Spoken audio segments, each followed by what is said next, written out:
أقم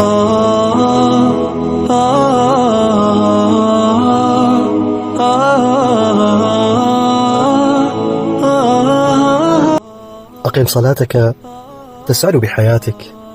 أقبل شهر الصيام، شهر القرآن، شهر الرحمة والغفران، شهر الصلوات والرحمات.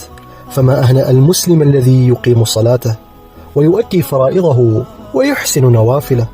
وأعجب من مسلم ينسب للإسلام والمسجد يشكو هجره والصلاة تئن إلى ربها من ترك أهلها. فالصيام مرهون بالصلاة، فلا قبول للصيام ما لم تؤد الصلاة. وأي قيمة لك أيها المسلم عند ربك وأنت شارد عن صلاته ومرضاته؟ ما الذي ينقصك لتتخلف عن الصلاة؟ ما الذي أقعدك عن الجماعة؟ أزهدت بالأجر؟ استغنيت بما لديك منه؟ إياك أن يظفر بك الشيطان فيقعدك عن طاعة الرحمن فتكون من المحرومين.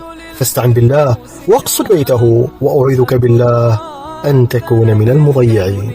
في جيد الهلال واهتفي بالحب أهلا رمضان.